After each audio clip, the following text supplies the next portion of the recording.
నమస్తే, welcome to our channel. పరకామణిలో మళ్ళీ దొంగతనం జరిగిందంట. మరి పరకామణిలో చోరీలు ఆగవా, శ్రీవారి వద్ద ఈ దొంగతనాలు ఆగవా తెలుసుకునే ప్రయత్నం చేద్దాం. దీన్ని విశ్లేషించడానికి మనతో పాటుగా ఉన్నారు సీనియర్ జర్నలిస్ట్ సత్యమూర్తి గారు. నమస్తే సార్. నమస్కారం అండి. సార్, ఒక పక్క ఆల్రెడీ పరకామణి చోరీ పైన దర్యాప్తు కొనసాగుతూనే ఉంది. మరో పక్క మరోసారి పరకామణిలో చోరీ జరిగిందని చెప్తూ ఉన్నారు. మరి శ్రీవారి చెంత ఇటువంటి దొంగతనాలు ఆగవంటారా? ఆగు. ఎందుకు అంటే అక్కడ కొన్ని ముఠాలు ఉన్నాయి. అవి అన్య మతాలకి చెందిన వాళ్ళు ఇంకా ఉన్నారు. వాళ్ళ మత విశ్వాసాలు వేరుగా ఉంటాయి. వాళ్ళకి వెంకటేశ్వర స్వామి మీద భక్తి అనేది ఉండదు. వెంకటేశ్వర స్వామి దగ్గర వాళ్ళు భక్తితో కాకుండా ఏదో ఒక కుట్రతోటి వచ్చి చేరిన వాళ్ళు అక్కడ ఇంకా చాలా మంది ఉన్నారు. అది దురదృష్టకరం. అది మనం దానికి ఎట్లా చెక్కు పెట్టాలి అనేది చాలా రకాలుగా ఎన్ని రకాలుగా ఆలోచించినా కానీ అది సాధ్యపడదు కూడా. ఎందుకు అంటే వాళ్ళు సర్టిఫికేట్స్లో హిందూ అని ఉంటుంది, వాళ్ళు ప్రాక్టీస్ చేసేదేమో వేరే మతాన్ని ప్రాక్టీస్ చేస్తూ ఉంటారు. వెంకటేశ్వర స్వామి ప్రసాదాన్ని కూడా వాళ్ళు ముట్టుకోరు, కానీ కొండ మీదకి వచ్చేసరికి వాళ్ళు హిందువుల్లాగా నటిస్తూ ఉంటారు. కొండ దిగి కిందకి వెళ్ళంగానే వాళ్ళ వేరే మతాన్ని వాళ్ళు ప్రాక్టీస్ చేసుకుంటారు. కొంతమంది ఇళ్లల్లో అయితే వెంకటేశ్వర స్వామి ఫోటోలు కూడా ఉండవు, అన్ని వేరే దేవుళ్ళ ఫోటోలు ఉంటాయి. ఇటువంటి దురదృష్టకరమైన పరిస్థితులు ఇంకా కంటిన్యూ అవుతూ ఉన్నందుకు నిజంగా మనందరం కూడా సిగ్గుపడాల్సిన పరిస్థితి ఉంది. ఇదంతా కూడా కొంత బాధతోటి మనం చెప్పుకునే విషయమే తప్ప ఇది ఎవరికి ఆనందం కలిగించేది కాదు.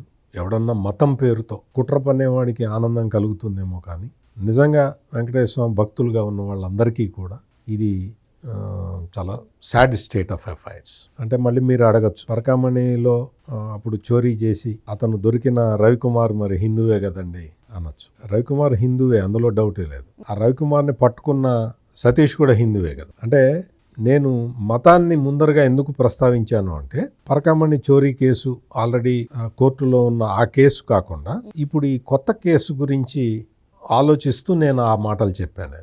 ఇప్పుడు ఈ చోరీ కేసు నిన్నో మొన్నో జరిగినట్టుగా వైఎస్ఆర్ కాంగ్రెస్ పార్టీ వాళ్ళ అధికార ప్రతినిధి ఒక అతను వచ్చి చెప్పాడు. వాళ్ళ అధికార ప్రతినిధి వచ్చి చెప్పి స్వయంగా టీటీడీ చైర్మన్ బిఆర్ నాయుడే వీటన్నిటినీ కొట్టేసినట్టుగా చెప్పాడు.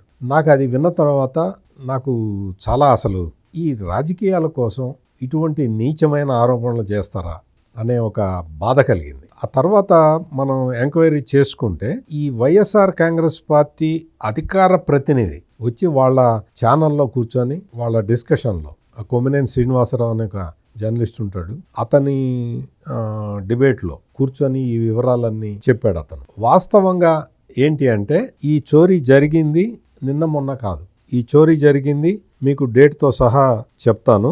ఈ చోరీ జరిగింది జనవరి 2025 సంవత్సరంలో.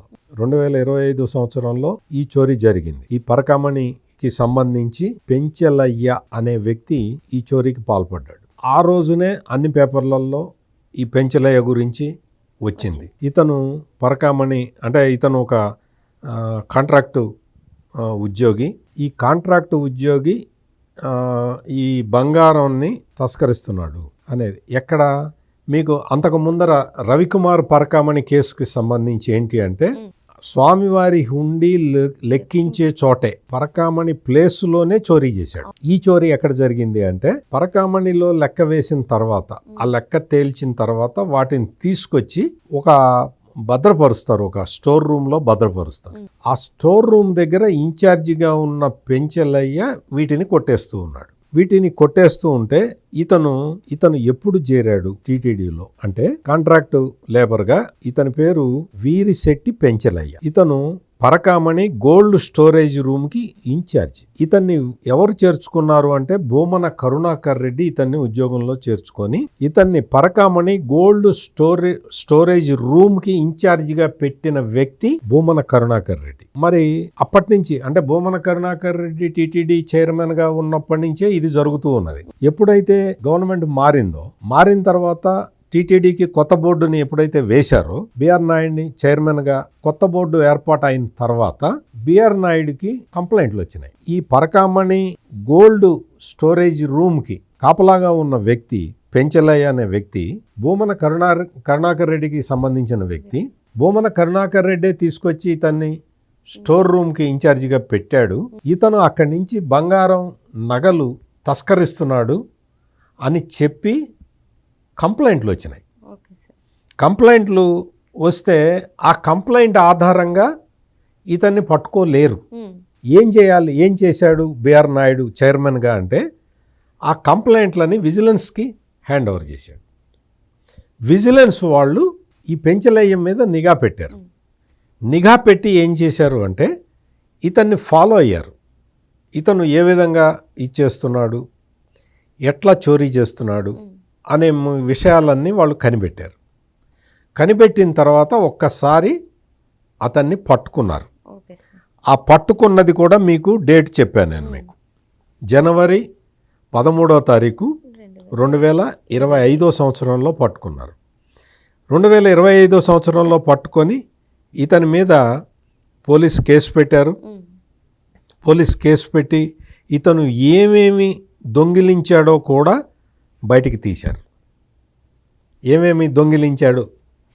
ఈ పెంచలయ్య అనే వ్యక్తి, భూమన కరుణాకర్ రెడ్డి తీసుకొచ్చి అక్కడ పెట్టిన ఈ పెంచలయ్య అనే వ్యక్తి మామూలుగా వెంకటేశ్వర స్వామికి నిలువు దోపిడీ ఇస్తారు ఆడవాళ్ళు.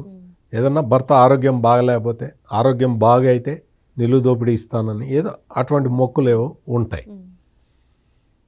ఒక మహిళ ఆ హుండీలో వేసిన మంగళసూత్రాలను కూడా దొంగిలించాడు ఈ పెంచలయ్య. అంటే మీరు ఆలోచించండి, ఎంత బాధగా ఉంటుందో మనకి. దీని గురించి చెప్పుకోవటానికే బాధగా ఉంటుంది. అంటే ఒక మహిళ తన సెంటిమెంట్ తోటి మంగళసూత్రాన్ని స్వామివారికి ఇస్తే, హుండీలో వేస్తే దాన్ని కూడా ఈ పెంచలయ్య కొట్టేశాడు.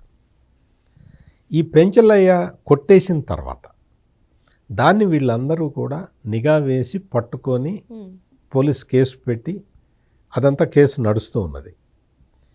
2025 జనవరిలో జరిగిన ఈ చోరీ, పనకామణి చోరీని అందరూ మర్చిపోయిందాక ఆగి నిన్న మొన్న ఈ వైసీపీ వాళ్ళు దీన్ని తీసుకొచ్చి బిఆర్ నాయుడు కొట్టేశాడు అని చెప్తూ ఉన్నారు. ఎంత దారుణమో చూడండి. అంటే ఈ వైఎస్ఆర్ కాంగ్రెస్ పార్టీకి సంబంధించిన వాళ్ళకి వెంకటేశ్వర స్వామి మీద విశ్వాసం కానీ, హిందూ మతం మీద ఒక అచంచలమైన భక్తి ప్రపత్తులు కానీ ఏవి లేవు. వీళ్ళకి ఎంతసేపటికి రాజకీయం. ఆ రాజకీయం కోసం బిఆర్ నాయుడు మీద బురద జల్లటం, బిఆర్ నాయుడు తిరుపతి హుండీలో వస్తువులన్నీ కొట్టేస్తున్నాడు అని ప్రచారం చేయటం. తెర చూస్తే ఇప్పుడు చూస్తే ఏమైంది? అతను ఎవరు మనిషి? భూమన కరుణాకర్ రెడ్డి తీసుకొచ్చి, ఒక కాంట్రాక్ట్ లేబర్గా తీసుకొచ్చి, అతన్ని తీసుకొచ్చి ఒక బంగారం గోల్డ్ స్టోర్కి, పరకామణి గోల్డ్ స్టోర్కి ఇన్ఛార్జిగా పెట్టింది ఎవరు? నువ్వు బిఆర్ నాయుడిని ఈ రోజున బ్లేమ్ చేయటానికి. అతను దొరికాడు కాబట్టి అతన్ని పట్టుకున్నది ఎవరు? బిఆర్ నాయుడు పట్టుకున్నాడు. అతను ఆ పెంచలయ్య అనే అతన్ని పట్టుకున్న వ్యక్తిని ఇప్పుడు పట్టుకున్నాడు, తీసుకొచ్చి ఆయన పోలీసులకి అప్పగిచ్చిన వ్యక్తి బిఆర్ నాయుడు. అయితే బిఆర్ నాయుడికి వ్యతిరేకంగా ప్రచారం చేస్తున్నారు. నేననే పాయింట్ ఏంటంటే ఇక్కడ ఈ వైసీపీ వాళ్ళు 2025లో జనవరి 13వ తారీఖు జరిగిన ఈ నేరాన్ని ఇప్పుడు ఎందుకు చెప్తున్నారు? ఆ బురదను తీసి బిఆర్ నాయుడు మీద వెయ్యాలని ఎందుకు చూస్తున్నారు అంటే బిఆర్ నాయుడు మొన్న భూమన కరుణాకర్ రెడ్డికి ఒక వార్నింగ్ ఇచ్చాడు. భూమన కరుణాకర్ రెడ్డి నువ్వు టీటీడీ చైర్మన్గా ఉన్నప్పుడు చేసిన దొంగ పనులన్నీ నాకు తెలుసు అని ఆయన చెప్పిన తర్వాత ఒక్కొక్కటి తీసుకొచ్చి బిఆర్ నాయుడిని బదనాం చేయటానికి అని చెప్పి ప్రయత్నాలు మొదలుపెట్టారు.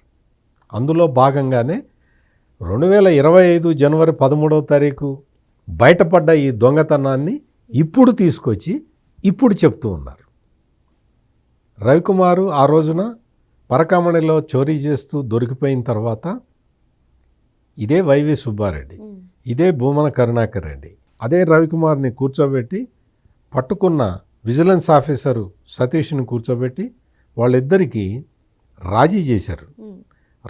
లోక్ అదాలత్లో రాజీ చేసి ఆ రవికుమార్ దగ్గర నుంచి ఆస్తులు రాయించుకున్నారు. నీకు మొత్తం 300 కోట్ల రూపాయల పరకామణి చోరీ జరిగితే 14 కోట్ల రూపాయలు రవికుమార్ దగ్గర నుంచి స్వాధీనం చేసుకొని మిగిలినవన్నీ కొట్టేశారు. మిగిలినవన్నీ కొట్టేసిన తర్వాత ఇదంతా కూడా కోర్టుకి వెళ్తే కోర్టులో క్లియర్ కట్గా చెప్పారు, దీని మీద ఇన్కమ్ ట్యాక్స్ వాళ్ళని చెప్పండి, ఎన్ఫోర్స్మెంట్ డైరెక్టరేట్ సహాయం తీసుకోండి, ఈ మొత్తం కొట్టేశారు వీళ్ళందరూ అని చెప్పి న్యాయస్థానం కూడా క్లియర్గా చెప్పింది. ఆ రోజున ఈ రాజీ చేసిన ఈ పెద్ద మనుషులందరూ ఈ నేరంలో భాగస్వాములే. కొంతమంది పోలీస్ అధికారులు ఉన్నారు, వాళ్ళు కూడా కొట్టేశారు ఇందులో. ఈ ఆస్తులు చెన్నైలో ఉన్న రవికుమార్ ఆస్తుల్ని రాయించుకున్న వాళ్ళల్లో పోలీసులు ఉన్నారు. ఆ పోలీస్ ఆఫీసర్లు ఎవరో కూడా ఇప్పటికే దర్యాప్తులో వెల్లడైంది. మొత్తం ఎవరో రాజకీయ నాయకులు ఎవరున్నారు, పోలీసులు ఎవరున్నారు అనేది కూడా స్పష్టంగా దర్యాప్తులో వెల్లడైన తర్వాత ఈ వైసీపీ నాయకులు, ఈ పోలీసు ఉన్నతాధికారులు ఈ నేరంలో ఇరుక్కుపోయి ఉన్నారు, పీకల దాకా ఇరుక్కుపోయి ఉన్నారు. అందుకని ఎవరైతే ఇందులో అంటే బలవంతంగా కాంప్రమైజ్ చేయించారు ఆ సతీష్ని చంపించారు. అంటే తిరుమల తిరుపతి దేవస్థానంలో ఈ బ్యాచ్లు ఈ అంటే స్వామివారి మీద నమ్మకం లేని బ్యాచ్లు, హిందూ మతం అంటే నమ్మకం లేని ఈ బ్యాచ్లు ఎన్నెన్ని ఘోరాలు ఎన్నెన్ని అపచారాలు చేస్తున్నాయో చూడండి. ఈ రోజుకి అధికారం కోల్పోయి ప్రజలు వాళ్ళందరినీ తీసుకొచ్చి రోడ్డు మీద నిలబెట్టిన తర్వాత కూడా వాళ్ళు కుట్రలు ఆపట్లేదు. వాళ్ళు ఇటువంటి పెంచలేయలు ఇంకా ఎంతమంది ఉన్నారో టీటీడీ దేవస్థానం ఆ ప్రాంగణంలో ఎంతమంది తిరుగుతున్నారో. భూమన కరుణాకర్ రెడ్డి చెప్పాడు 2000 మంది నా మనుషులు ఉన్నారు అని చెప్పాడు. మరి ఆ 2000 మందిలో ఈ పెంచలయ్య కూడా ఒకడు. పెంచలయ్య అయితే ఒక సంవత్సరం కిందట దొరికాడు. ఇంకా దొరకాల్సిన పెంచలయ్యలు ఎంతమంది ఉన్నారో అదే డౌట్. అందుకనే మీరు ఈ విషయం అడగంగానే నాకు నిజంగా బాధ కలిగి చెప్తున్నా నేను. ఇంకా వెంకటేశ్వర స్వామి పవిత్రతని కాపాడుకోవాల్సింది ప్రజలే కాపాడుకోవాలి. ఈ వైసీపీకి సంబంధించిన ఈ దుర్మార్గులు చండాలమైన రాజకీయం చేస్తున్నారు తిరుపతి మీద. దయచేసి భూమన కరుణాకర్ రెడ్డి, ఈ వైసీపీ అధికార ప్రతినిధులు ఇవన్నీ చెప్తున్నవన్నీ నమ్మమాకండి. నమ్మకంగా వాళ్ళకి బుద్ధి చెప్పాలి. మీరు వాళ్ళకి బుద్ధి చెప్పకపోతే ఇంకా మనల్ని వెంకటేశ్వర స్వామి కూడా కాపాడలేడు. మరో అంశంతో మళ్ళీ కలుద్దాం. Thank you sir. నమస్కారం అండి.